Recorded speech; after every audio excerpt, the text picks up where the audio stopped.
here. Okay, so now we're going to shift into our Made It session today, and I'm going to introduce Debbie and Tracy to come up from Flock and Rally. Everybody, please welcome Debbie and Tracy and their host, Greg. Good morning, friends. Good morning. How are we sounding out there? Pretty good? Yes. Excellent. Welcome to 1 Million Cups. Welcome to our Made It session. I'm Greg Hilton, co-founder, partner at SoCo, also one of the co-organizers here with 1 Million Cups. So we've been doing this for about a year now. The idea is really simple with the Made It sessions. Right? We work on our businesses every day, and sometimes we are in the deep stuff, right? We're doing the day-to-day grind. And we found that it's helpful every once in a while to take a step back and maybe hear from, talk to, and interact with folks that have gone through the depths and emerged on the other side with a very successful business, right? The idea behind the Made It sessions is, one, to inspire you guys to think a little bit bigger about what you're doing. Two, to educate you and help you sort of see a path forward from wherever you are to wherever you want to be. And three, it's just great to celebrate that we have this incredible entrepreneurial community here in this city. So, really happy to have y'all here. Always have a packed house with the Made It sessions. Excuse me. So, very quickly, just want to introduce our guest today. I'm obviously super excited to be talking with these ladies. We've been friends for a long time, and I've also had the fortune of working with them, and they are a top-tier group. So, what started as a small grassroots partnership focused on local event planning and event-based marketing has transformed over the years into a full-service creative agency. These ladies have 9 full-time team members and a bevy of creative professionals they work with all over the Midlands. They develop brands, they launch major campaigns, they manage integrated communications for a number of clients across the state and beyond. And what I love about Flock and Rally in particular is that they are very powerfully and passionately connected to telling the story about the city that we live in. And I think that's a powerful thing, and we need more of that. So most of y'all know them because they're super active as individuals in the community and as a co-founding team. But like any good creative agency, the brands that they represent are really kind of what sets them apart and kind of what defines them as a creative agency. So they've been behind some of the most successful campaigns that you've experienced here in the city and beyond. Midlands Gives, Total Eclipse, Columbia SC Weekend, Crafty Feast, one of their own little Flock and Rally incubated programs, Open Studios Columbia, and a bevy of local restaurants like Motor Supply, Yum, and Cantina 76. The list is much, much longer than that, but I figured you would like to hear less of me and more of them. So without further ado, I want to introduce and welcome y'all. Thank you for coming. Let's give them a round of applause, please. So first off, why don't you just introduce yourselves as individuals, and then we'll talk about your hive mind. How do we turn this on? Hello. Great. Thanks. Hello. An individual. It's going to be hard because we work together all the time. My name is Debbie Shadle. I'm one of the co-founding partners of Flock and Rally. And I'm a transplant to Columbia. I'm not sure if 20 years here in the city would consider me a transplant still. But I am from Syracuse, New York originally, and moved here after college, and since went to Clemson and the University of South Carolina. So I came down here and I really was interested in community, and what I ended up doing is getting a master's degree in geography and geographic information systems from the University of South Carolina. I worked a little bit in that field and then received a degree in real estate development from Clemson University. So I do not take sides at all. I've been to one football game on each side, I think. And when I came back here, I did real estate for a little while, and y'all have possibly heard of the crash. And so I sat back and said, what is real estate really about? What is geography really about? What is community really about? And it's all about making your city a better place to live, making your community a better place to live, and there's a lot of different ways to do that. So over the years, I began doing event planning and event-based marketing for organizations, and then I met Tracy, and the rest is history. But I'll let her... We have a specific question about how they came. Yeah, I'll let her tell her quick pre-intro story. Hello, I'm Tracy Brown, the other co-founding partner of Flock and Rally here in Columbia, South Carolina. I'm from here, grew up here, went to school up north at Wesleyan University, determined to become a filmmaker. Walked out of there with a degree in postmodern dance choreography and performance. Which Still performing today. comes in handy all the time. Ultimately, it's about user experience. What's happening with the group? Choreography, performance, hosting, experiences. All we do all day is think about how our clients can give their audiences great experiences and communicate to those audiences in the ways that those audiences feel most comfortable. So the dance degree, I swear, makes sense. I lived in San Francisco for 12 years after college and worked primarily as a freelance writer, writing for clients ranging from Spa Magazine to Toyota to AOL, and really focusing on product reviews back during the dot-com boom. You can make so much money reviewing a cell phone, you guys. It's amazing.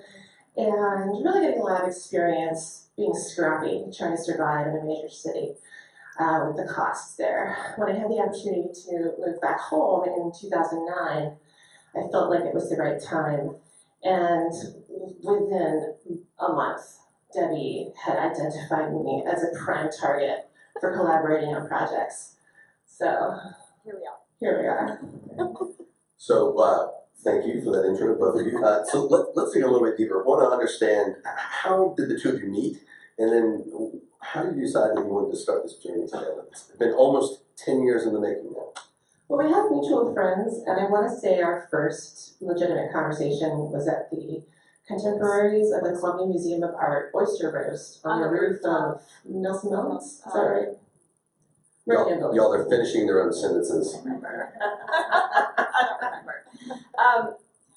It was actually the day that Tracy and I met was the day that I was asked to be on the board of the Contemporaries at the Columbia Museum of Art. So there was a lot going on that day. There was a lot of connections being made and a lot of work being done. And I met Tracy, and I learned that she was a copywriter, a copy editor, and was really into the internets back in 2009. And I was not. I was an event planner and an organizer, and I was like, I think that this girl has some skills that complement mine, and there's some specific experiences I'd like to get her involved in. So I asked Tracy to come over to 701 Center for Contemporary Art, where I was volunteering and doing event planning. And I said, I'd love your help, just kind of helping the organization and working with them. And she said, okay.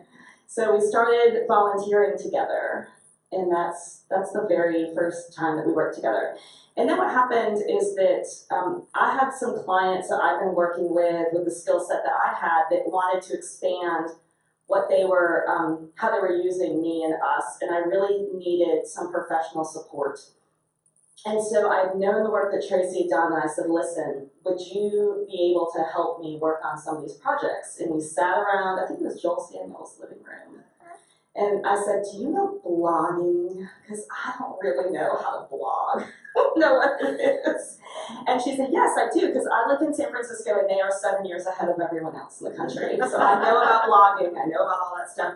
So we joined forces, and one of our first clients was the South Carolina Small Business Chamber of Commerce. And we helped them with their blogging and their website and all that work. And we learned that we work well together. Do you want to tell a little bit more from there? I don't know. So we also, Debbie had gotten hired to do the event planning for the Free Times Best of Columbia Party 2010. And this is back when it was a 300-person event down at Senate's End. And I was like, my dad has got a lot of stuff in his garage that we can use for decor. Because we're just starting out, we are scrappy. We're not renting decor. We're fabricating it. Andrew, I'm looking at you. He's very good at event design. We worked a lot together over the years.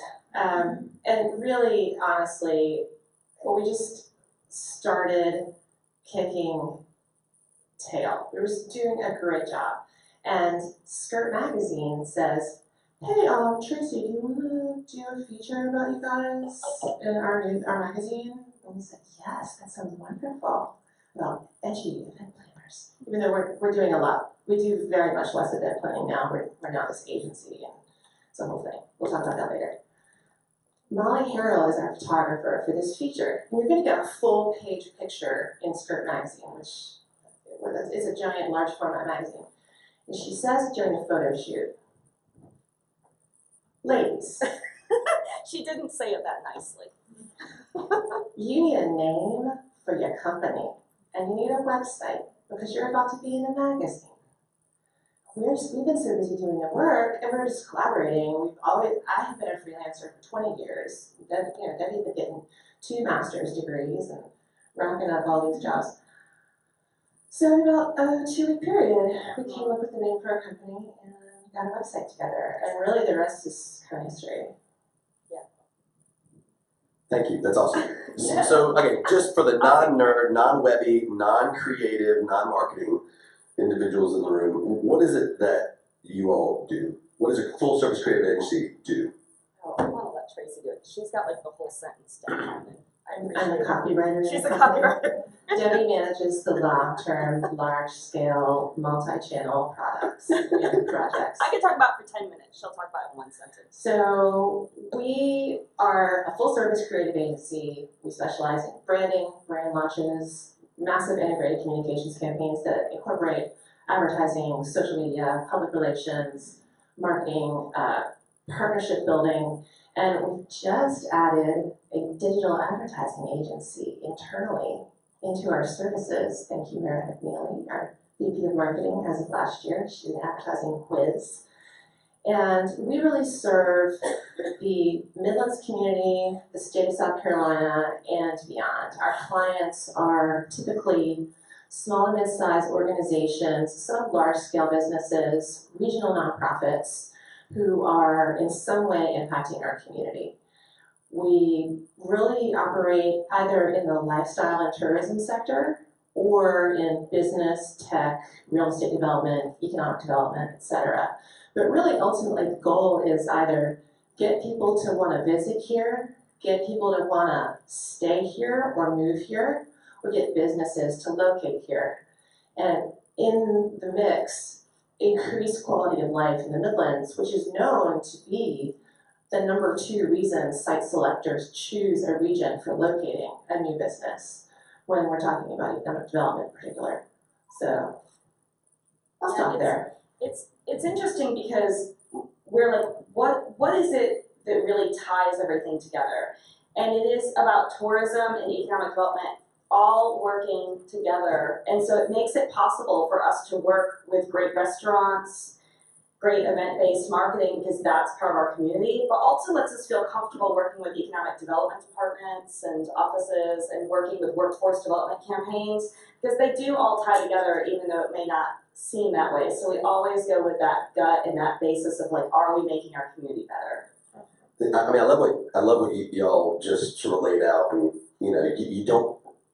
I'm of the opinion that you don't get to the level of success where you are without sort of marrying the ability to make profit and have a really strong purpose. And I love that y'all have such a powerful sort of communal mission, sort of integrated into what you do. Can you talk a little bit about those core values, that mission, and how those core values sort of direct and have supported the growth of your organization? Sure. And just to give you a precursor to that, our tagline is Integrated Communications for a Brave New South. And that is out there on our logo. You'd see it right there. So it is there every time we make a pitch to somebody, every time that people see our signature line in our email. So we're not hiding anything for the belief system that we have. But I'll let Tracy start out talking about what that means. Well, we're really committed to rallying our community around great ideas. And we feel that community impact and community commitment is part of what makes our community more cohesive, more vibrant, more appealing, and more connected, to borrow some terms from our friends at Central Carolina Community Foundation, who are very committed, along with other organizations like Ingenuity SC, who's here, and Experience Columbia SC, who's here, to lifting up the region. We are able to use that North Star of, does this project help our community in some way? Does this client help our community in some way? We apply that to any potential new project to measure whether or not it's going to be a right fit for our company. And it's been very special to be able to continue to do that in this market. Y'all, the Columbia, South Carolina region is the land of milk and honey. If you want to get involved and have an impact, it is amazing here. I want to talk about the rally part Yeah, too, yeah. the community. So we often talk about what it means to rally the community around great ideas. And at the core of that is your audience. And so one thing that Flock and Rally really tries to focus on is audience first. And the way that that helps us as a company is that we are working with clients that care what their audiences think, and we make sure that they're thinking about their audience first. So when someone comes to us and says, we think we should do this for our audience, and we're like, you know, we've talked to your audience, we think maybe you should do this instead. It makes us really comfortable in saying that because we're not speaking out of our own ego, we're speaking for their audience. So we feel like we're more of a conduit for bringing great companies to great audiences and bringing them together. And so that always helps us choose great clients that understand that as well. It's a pretty awesome North Star. So I just want to raise your hand in this audience if you are a self-employed individual or a freelancer or a sellsword or any of those sort of solopreneurs. So we have a ton of you here. I just want to revisit what they said earlier. They were both sort of freelancing. This is less than 10 years ago or somewhere around there. And from those humble beginnings, they came together and built a company that is probably one of the most successful agencies here in the city and probably one of the most recognized ones here in the state. 10 years. So not only is that, it's not really a lot of time to start from nothing, but it's also a pretty long-term commitment. Can you talk a little bit about, from those humble beginnings, how the agency has changed over the years and you know, for better or for worse? Yeah, sure. I'm sorry. No, it's fine.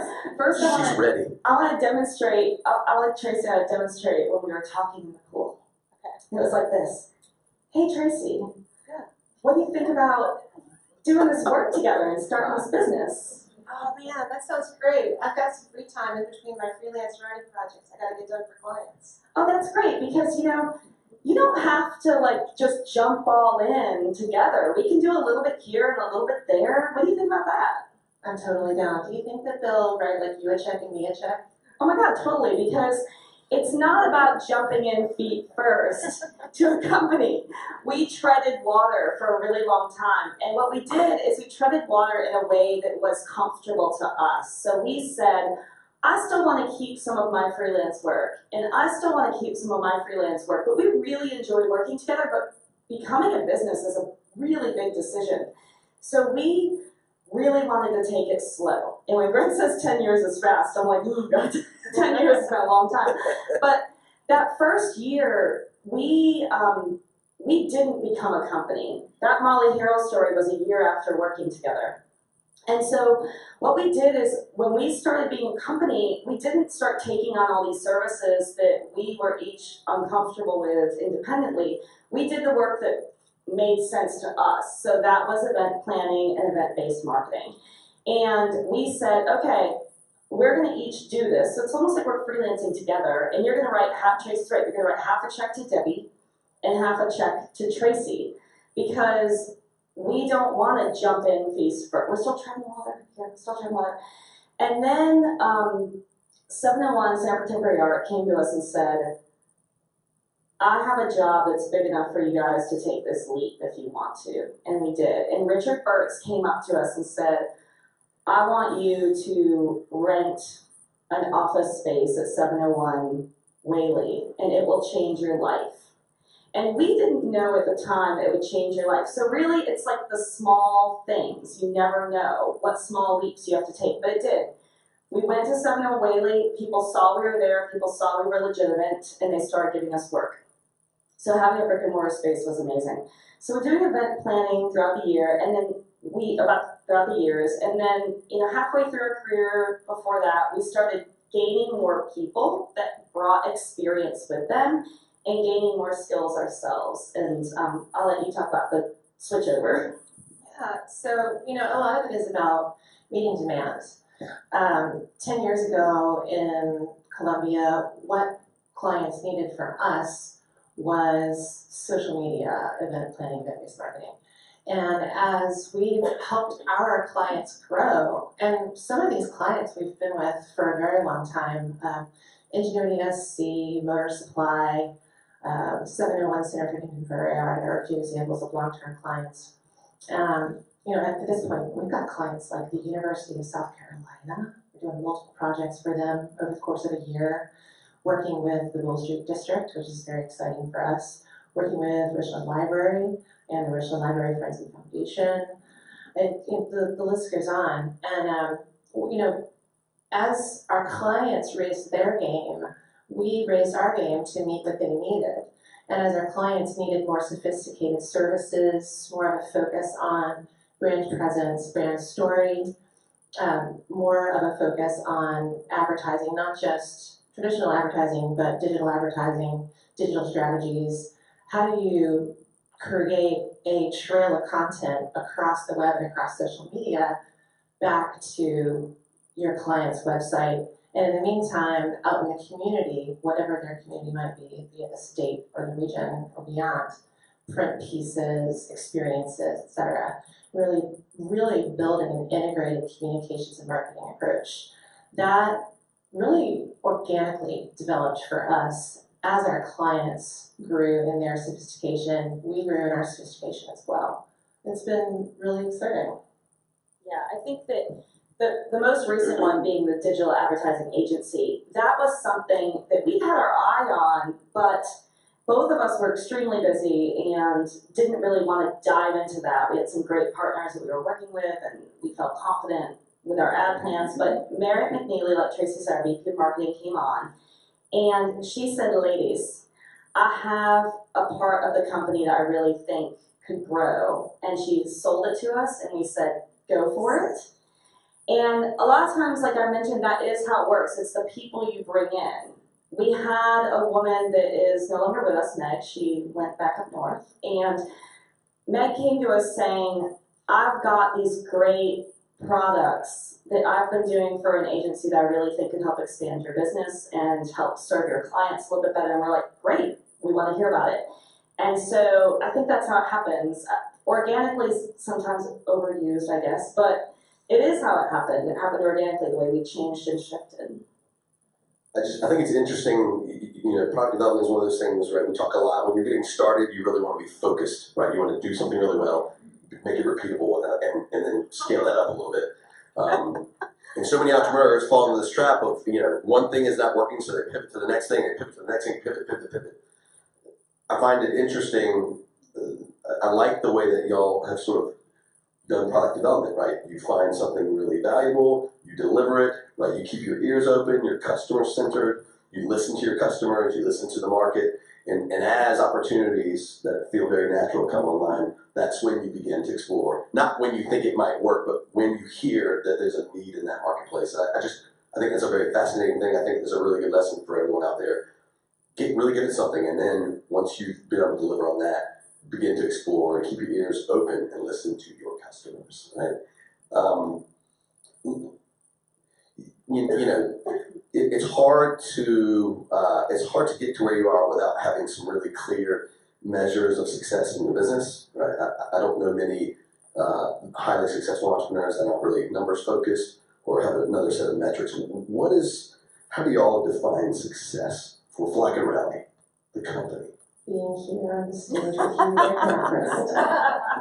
now. Well, let's raise that bar a little bit.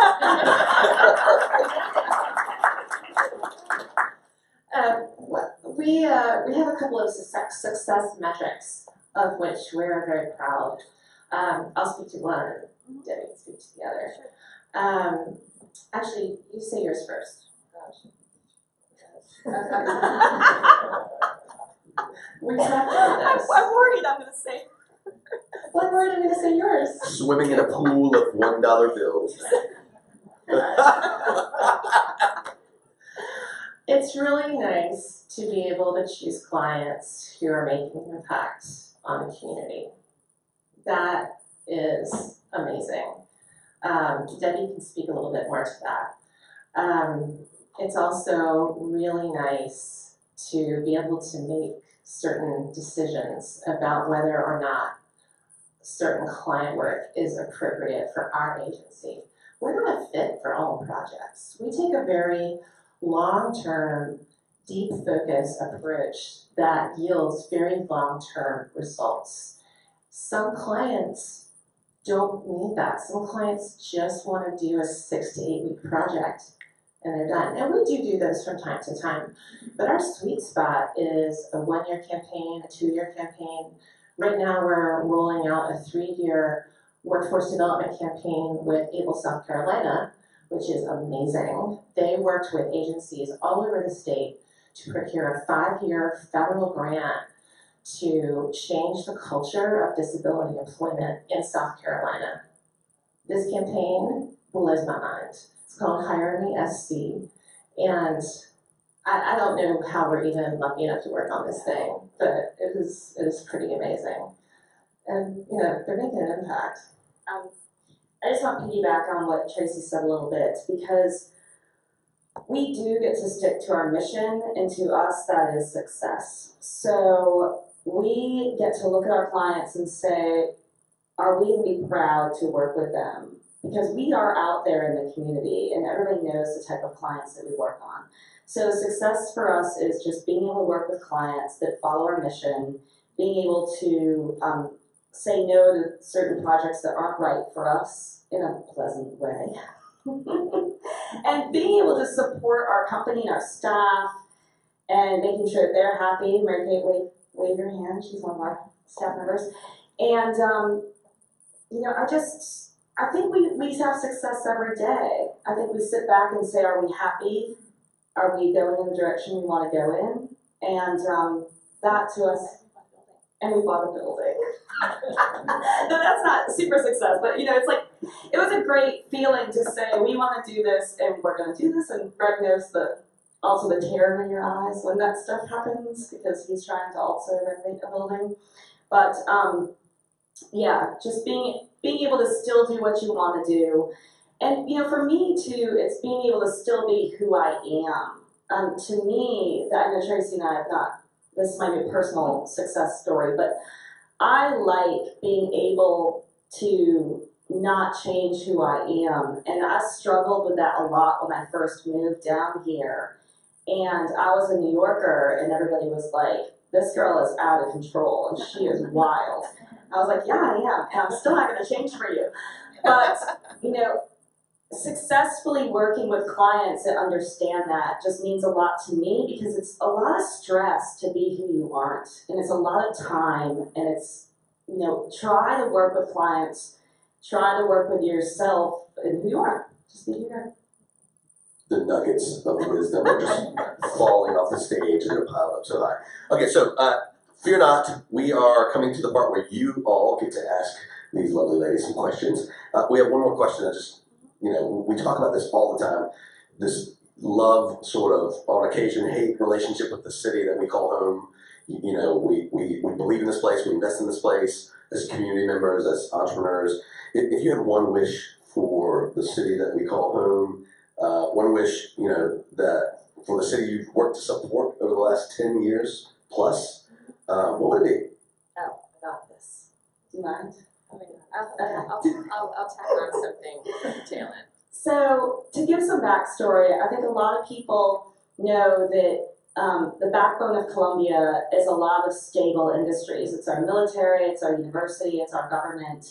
And we've sometimes said that is a bit of a challenge, because we haven't had to bring in these industries, we haven't had to grow in this rapid way.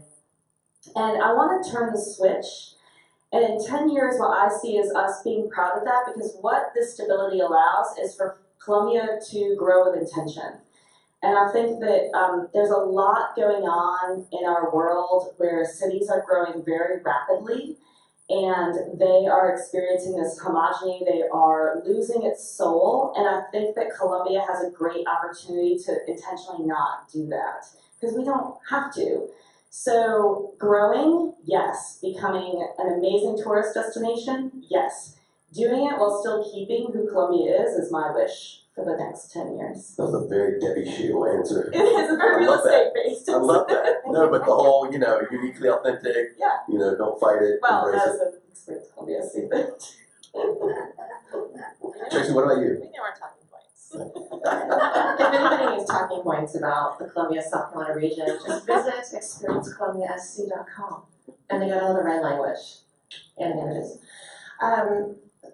I am very proud of the collaboration that's occurring at all levels in our region right now. It's happening with our governments, it's happening with businesses. For example, in 2017, the Total Eclipse Weekend Columbia SC campaign. We had a total solar eclipse coming through Columbia. It was early identified by the South Carolina State Museum, and she was marketing director there, that this was going to be a big deal. She went to city leaders, county leaders, regional leaders, Experience Columbia SC. They listened. A steering committee was formed. We were hired to make a brand and a campaign.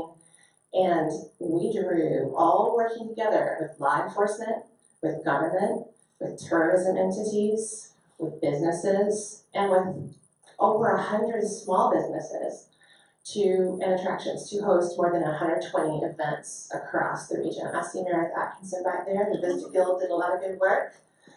And I see Abby Noss back there, formerly of the Fireflies, now to Vista Guild. Also contributed, served on the steering committee for that campaign. And we were able to draw more than 400,000 visitors to our region by everybody pulling together and working together across sectors. We drew, in Richland County alone, an estimated $48 million in economic impact. Just think about what the economic impact really was across a 4-day weekend in our region. From everybody pulling together, hosting events, doing cool stuff, and getting behind this thing. That has created a model for regional collaboration, and Experience Columbia SC just replicated that model with the NCAA March Madness campaign. Getting everybody together on the same page, pulling in the same direction, and that was an amazing success for our region because we do have these collaboration models. So I think we want to see more collaboration too. I saw a lot of head nodding going on out there. I think that would have, the heads would have been going this way maybe even just 5 years ago. Yeah. So it does feel like it's a new day in the city. So, well, thanks for the chat. We're going to turn it over to these lovely audience members. So if you have a question, just stand up, raise your hand, and just speak if you could just speak a little louder. You are unmiked out there this morning. So fire away. Placenta. Hi, good morning. I'll be the first one. Okay, my question for you. You mentioned how you make sure you help your clients reach their audience. So how do you know what the audience wants? And do you conduct like a random survey, market analysis to really know what people desire right now? Placenta Lewis Ellis, Ingenuity SC board member. Ingenuity SC is also big on collaboration. They manage a lot of collaborations.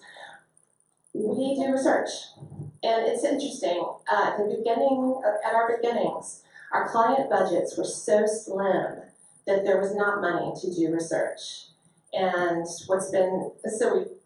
you scrape it together and you figure it out and you get to know the community and you kind of, when it comes to certain topics, lifestyle, experience here in the region, over the years, we have built an understanding of what audiences want when it comes to lifestyle and entertainment. And recreation. It's a niche. And we know which demographics have the purchasing power. Do not sleep on our elder women.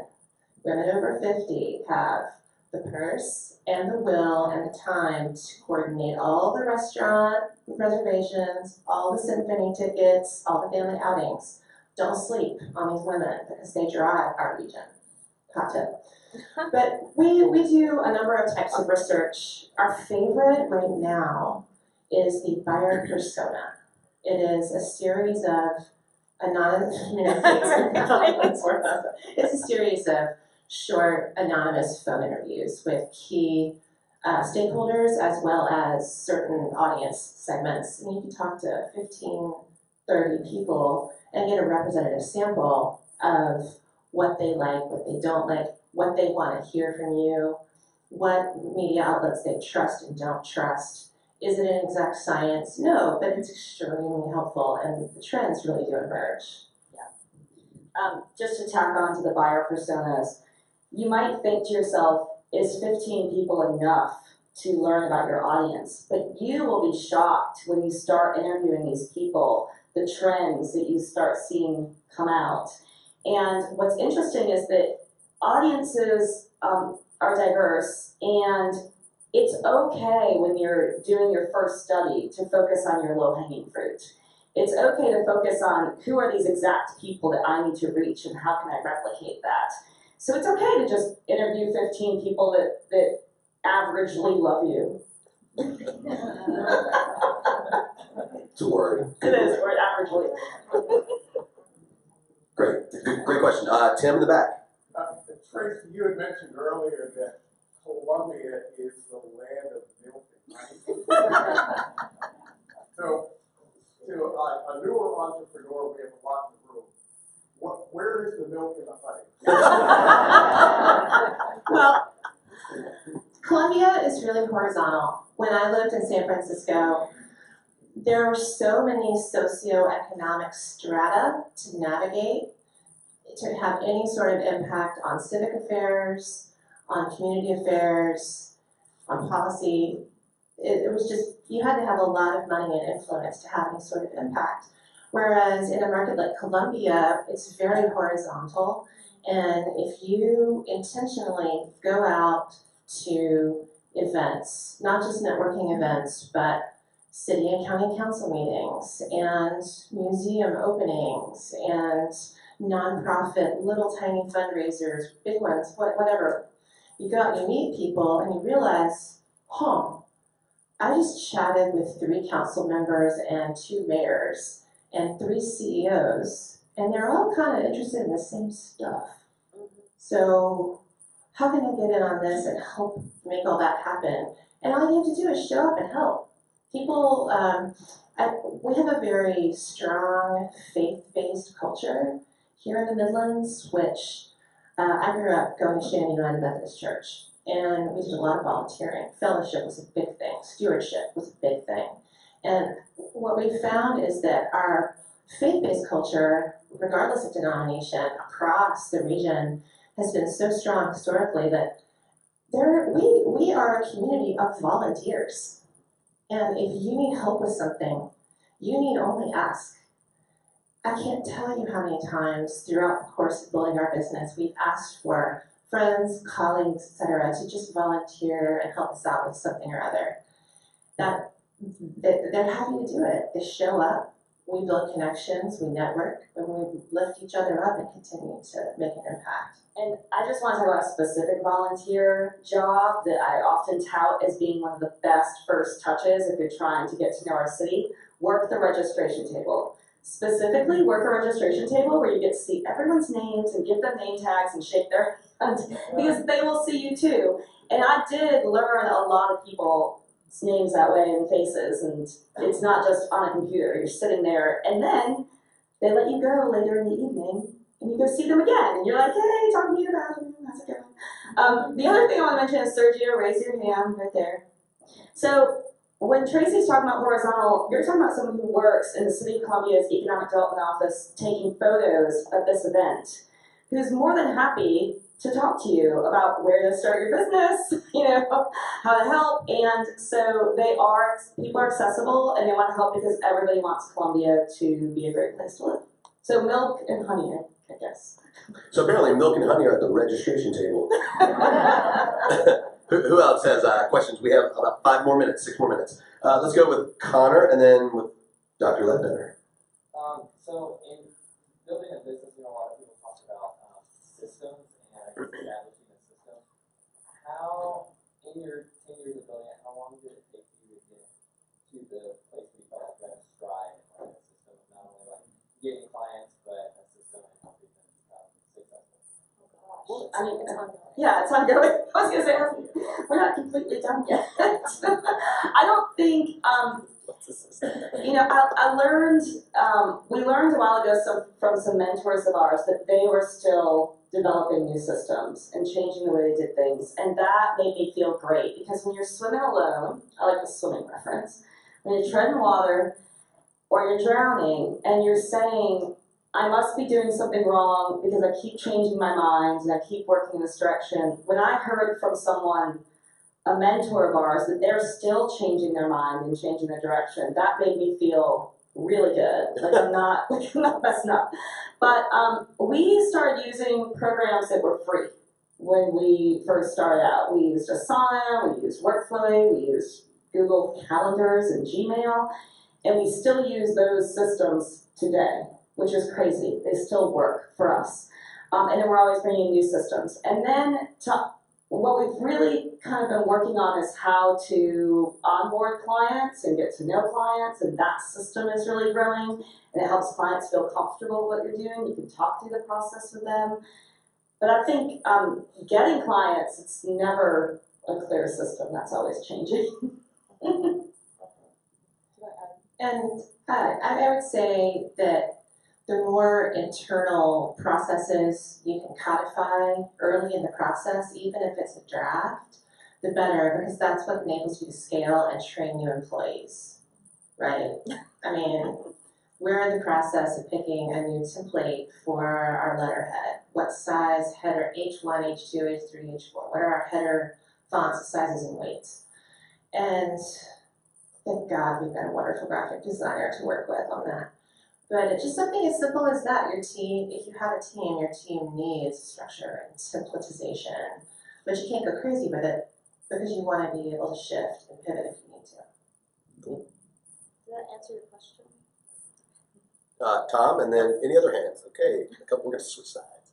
Once or twice, maybe 3 times during the conversation, you made a reference, you used the word that rang really true to me. Because most everybody in this room, we spend all of our time chasing the next deal, okay? And some of us spend up close to 100% of our time chasing the deal. You use the word choosing who we do business with. Tell me about that. Tell me about that transition from chasing to choosing. And you don't stop chasing, but obviously you're not spending 100% of your time chasing. You're doing some choosing that's going on. I'd love to know how to do that. Well, we have done quite a bit of pro bono work in the community over time. So we have a program internally wherein for certain nonprofit clients, we have certain capacity for pro bono work. And we spread that across selected nonprofit clients so that we can perform more services for them, give them more, but it's a way for us to get back to the community. That type of marketing, because that is a marketing decision to do pro bono work. It's just like buying a sponsorship, buying the bar at a convention.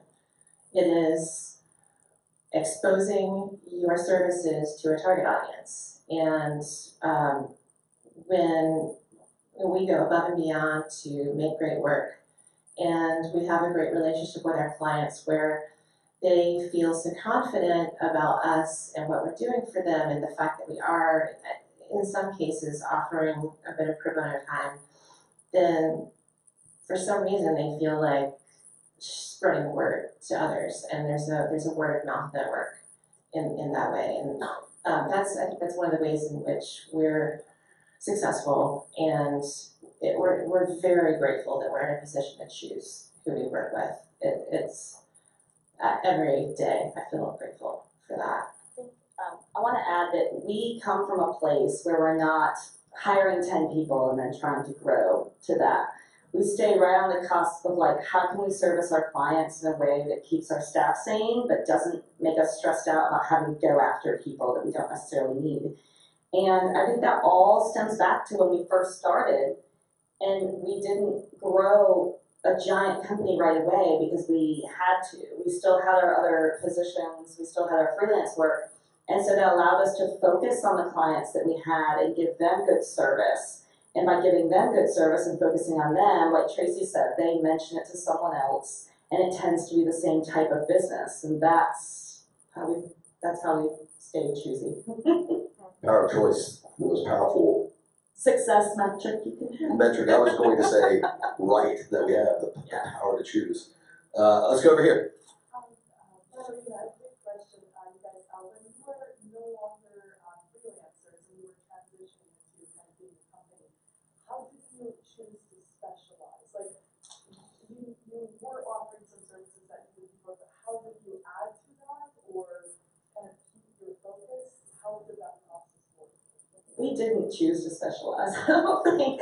So one of the first 1 million cups, where this is the I Made It session, so there had to be a previous one.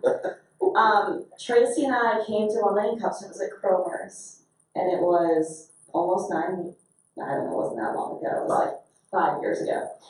And 5 years ago, so we're still, 3-4 years into our company, and we did hear a lot about this specializing, like you need to specialize, you need to go this way.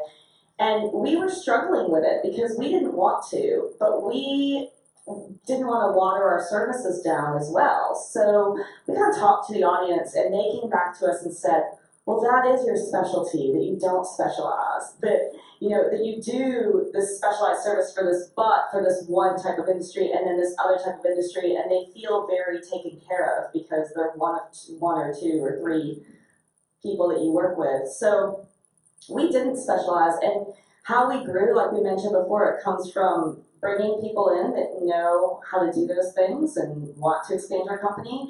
And like Tracy said, it's following the needs of our clients. And when our clients were needing more services, we responded. Okay, we're almost out. We are actually out of time, but we're going to break the rules and do 1 or 2 last questions. So, young lady over here.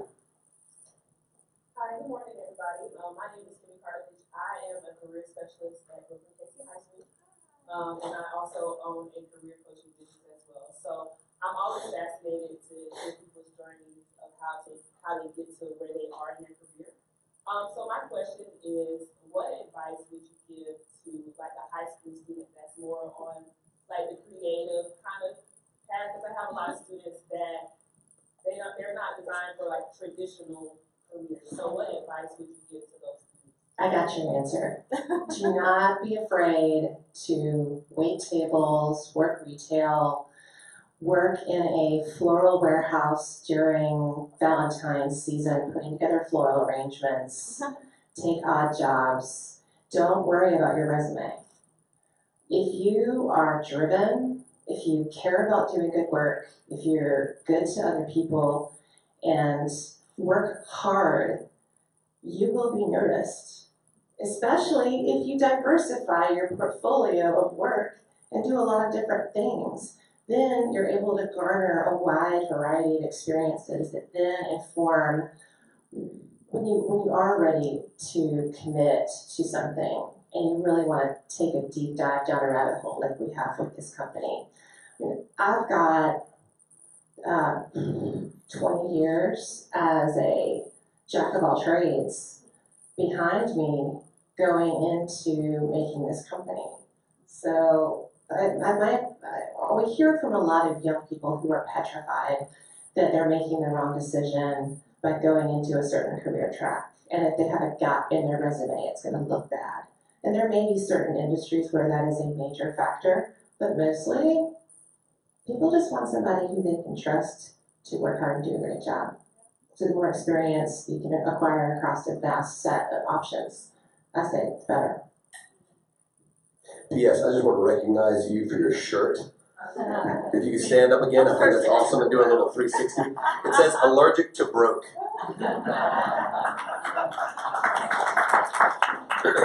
Okay, we're going to do one last question so that we can get everyone out of here and respect people's time. Placenta, you're the last one. This is the last one. No one asks you about your money. Okay, so when it comes to financial management, which one of you are the brains behind the money? And also, I see that you do a lot of work with nonprofits. Sometimes we're limited on funding. So how did you determine your pricing structure and how to make sure you're making a gross profit?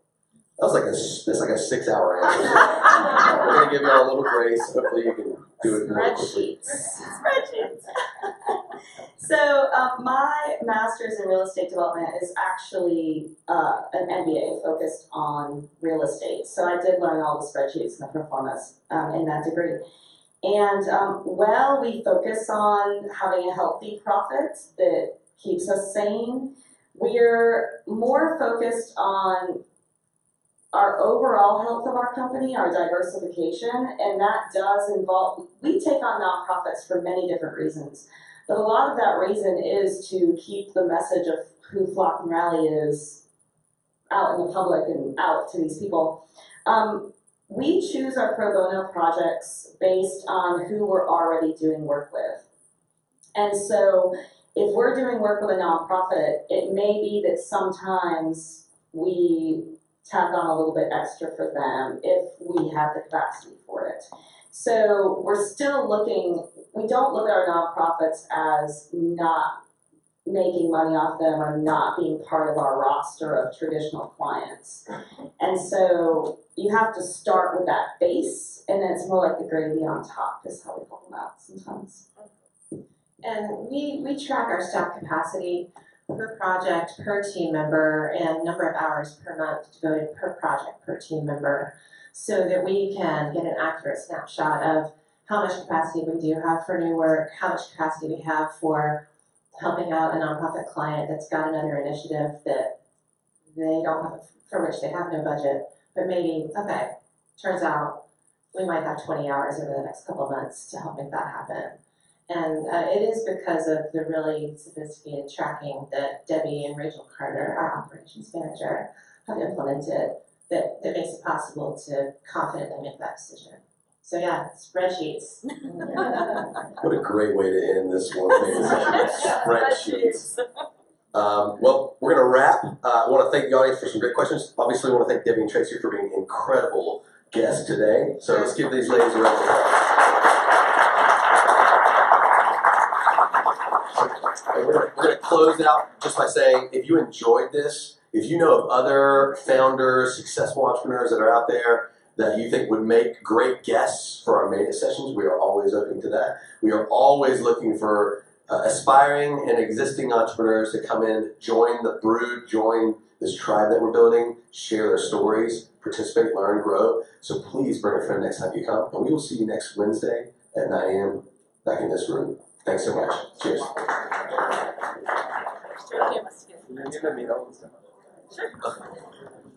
Where? Me? Oh, yeah.